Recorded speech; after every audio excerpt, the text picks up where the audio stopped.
So before ko mag-start ang na video, warning lang, consider yourself warned.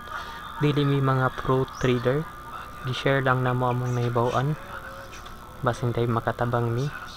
So sa trading day naga-earn pud mi. So share lang na mo ha, pero dili mi pro trader. Nagid po yung mga time na mapildi mi. So share lang basin makatabang di ay. So start na ta. Karaga Forex Trading Course. So nagbuhat mig Forex Trading Course, online Forex Trading Course para sa mga taga Karaga, para sa mga Bisaya, kay proud Bisaya man mi. Although daghang mga tutorial sa YouTube, English, Tagalog, so nagbuhat lang mig Bisaya kay namgi uban na maglisod og sabot sa English. Isa na ko ato, so mo nang gibuhat na mo ni. So kaning Forex Trading Course na mong gibayon na mo ni sa upat ka part. Part 1 is unsa ang Forex trading, unsaon pag-trade sa Forex. Part 2, unsaon paggamit sa platform. So ang platform di ay diri ta naga-buy and sell or naga-trade. Mao ni atong gamiton para mag-trade. Isa ka klase sa platform kay ang MetaTrader. So part 3, unsaon para maka-earn ta sa Forex. O tinuod na siya maka-earn kita sa Forex, pero kinahanglan yun nato og knowledge. Kay sa Forex pwede ta maka-earn, pwede po ni mahurot sa atong kwarta. Labi na wa gyud tay knowledge kanang magpataka-taka rata. Part 4, unsa ang indicators ug unsa ang mga gamit ani. So sa part 4 explain na mo kung unsa ning indicators ug unsay purpose ana na indicator. So before ta magsugod, angay bangit ta mag trade sa Forex. Unsa man gyud ni kanindot ang Forex trading? Ang nakanindot sa Forex trading kay open siya 24 hours, Lunes to Biyernes. So for example, na kay trabaho sa buntag, pwede ka mag-trade sa gabi. Kung na po kay trabaho sa gabi, pwede ka mag-trade sa buntag. So wala siya problema, no. Kung holiday ka na trabaho, kanay bahala na. By the way, sa trading day, no need man na ibuhos nimo ang imong tanan oras ani. Pwede ram ka mag-spend ani og 2 to 3 hours para mag-trade. So ana lang, analyze lang nimo ang market, tapos mag-open trade ka, tapos pasagdan na nimo, ana ra na siya. So maka-earn ka bisan pag panahon sa crisis. So labi na karon nauso ning virus, daghang negosyo or mga business ang nang down or nihina tungod ani na crisis. So diri sa Forex trading, miskin pag unsang katalagman ang maabot sa kalibutan, pwede ka mag-earn. So ato ra nang i-discuss po. Pwede ka magsugod sa gamay lang na kapital. So kung nakadungog na mo sa una ning Forex trading, tapos ingnon mo na kailangan og dako na kapital, so dili na siya tinuod, no. Kay diri sa Forex trading, kailangan lang nimo is 250 pesos, pwede na ka mag-start. Kung dako imong kapital, ang advantage ana, dako po kag kita, mao ray naka-advantage. Dili necessary na kinahanglan kag dako na kapital. Ang kailangan ani knowledge sa trading. So no need mag-rent, so di na ka kinahanglan mag-rent. No need magsweldo og trabahante, o wa na kay swelduhan kay ikaw man mismo magtrabaho ani. Pinakanindot sa tanan, walay tax. Sa mga negosyante dira, di na mo magpenalty. Ana ra na siya, paperless na kayo, di na maglabad inyong ulo. So ana ra. O pwede siya sa tanan.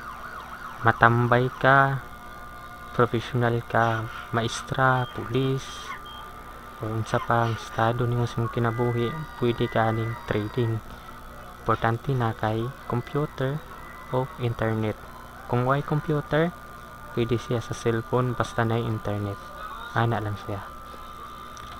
So unsa ang forex trading? So ang forex trading dili ni siya networking guys ha. Wasing ingon mo na ay ang forex trading mag-invite man ka, dili gid guys. Big no jud kay na siya. Dili siya Ponzi scheme. Dili siya pyramiding. Labaw sa tanan, dili ni sugal. Although yung concept mura kag gasugal no, kay magtaya man ka tapos mudaog, pero dili nimo siya i-treat as a sugal. Kung mo siya i-treat as a sugal, dira naman hinoon ka mas mapildi. Kay kung mapildi ka ani, imo siyang i-treat as a sugal, tapos napildi ka, sa sunod nimong taya, mo taya na kagdako kay para dali nimo mabawi. So grabe ka kuan kayo no kanang wrong move kayo. So dili yun nato siya i-treat as a sugal. I-treat nato siya as a business. So ang kaning forex trading day legit business gini siya. Mao ni rason maong makakwarta ang mga bangko. Kay ang mga bangko naga-trade sila or foreign exchange sila. Mao na siya ang forex. Dira nila gina exchange ang mga kwarta para mas motubo ang kwarta nila. So ana lang na siya. So unsa ang trading? Ang trading day guys, buy and sell or exchange product lang siya. Example ani is nipalit kag balay sa kantidad na 500,000, gibaligya nimo 700,000, so nikidan siya kag 200,000. So ingana lang na siya ang trading. Palit kag sakyanan 200,000, gibaligya nimo 300,000, so nikinan siya kag 100,000. So sa forex trading, ang imong paliton diri kay mga currency pair, mga kwarta imong paliton. For example is nipalit kag $1 sa kantidad na 50 pesos. Unya kay nitubo naman ang dollar pag abot sa isa ka semana, ni kantidad naman siya og 54 pesos. So imo siyang ibaligya, so nikinan siya nakaog 4 pesos. Unsaon day pag-trade sa forex? So simple lang kay na siya guys. Pag-trade sa forex is duha lang imong pisliton, buy or sell. So buy and sell pareha ra din na siya open trade. So unsa din ang open trade? So adto ta karon sa MetaTrader, which is ang platform na akong ginagamit sa pag-trade. Akong i-explain dito ang unsa nang open trade, unsa nang closing trade, unsa nang buy and sell. So adto ta sa platform.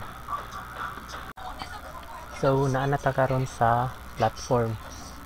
So kanina platform gitawag din siya og MetaTrader. So daghan pag klase sa platform. So unsa ray purpose sa platform? Ang platform, ang purpose niya diri ta mag-trade. So unsaon ganito pag-trade? So sa pag-trade di ay kailangan lang nato is buy and sell. So kung pagtan-aw nimo ang market kay mutaas siya, ang presyo kay mutaas pa, so buy lang ka. Kung tan-aw nimo na muubos siya, so sell lang ka. So sa akong giingon ganina, ang buy and sell is pareha lang siya open trade. So unsa din ang open trade? Ingani man na siya. Kung tan-aw nimo na mutaas pa na siya, buy lang ka. So nag-open ka og trade na buy. Kung gusto pa ka mag-open og trade na sell, sell lang ka. So kaning buy and sell, pareha ra na siya open trade. Kay nang uban trading na ang open trade is buy, tapos ang closing trade is sell. Example ana is ang Binance. So diri sa forex trading, ang buy ug sell is pareha lang siya open trade. So unsaon man nimo pag close sa trade? So diri lang ka, suliton lang nimong X, ma-close na din na imong trade. So kanus man nimo i-close ang imong trade? I-close lang nimo imong trade pag nag-profit na ka. So kani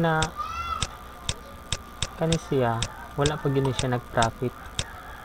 Kaning negative 1.31 pasabot ana lugi pa ka og $1.49 na siya. Kung pila diri kung negative na siya, mao na ang imong lugi. So kano sa man nimo i-close? pag wala na ang negative, kung positive na siya. Kaya kung positive na siya, for example positive 2, so niginansya na ka og $2.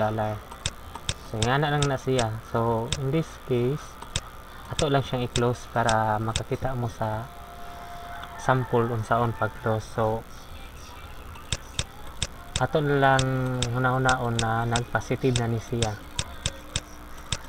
So ato ni i-close. Okay, close na to siya. Kung positive siya, automatic mag-add na to sa mong balance pag-close nimo. Kung negative pod, automatic na siya mo minus sa mong balance ini-close nimo. So simple lang kayo. Close. So kung mag-open trade ka, pisliton lang nimo ning buy or sell, depende sa dagan sa market, sa trend sa market, kung pataas ba siya or pababa. So kung pataas siya, buy ka, open ka, tapos pag mabinansya na ka, close nimo. So nga naon ra pag trade guys, buy lang ka, buy or sell lang ka, open trade, tapos kung maginansya, close trade. So nga na lang siya kadali. So open trade tag sell, close trade na to. Ito bising matinga mo ba kay ako rang gising sayo nga na kung kuan. So hindi mo account lang dahil nino, kay dili pud maabot ang kwarta nga ni kadako. So kato lang sa guys, sa part 2 explain nako kung unsaon gani paggamit ning platform. Sa part 2 full tutorial na to siya sa MetaTrader na platform. So sa karon maulang sa ato.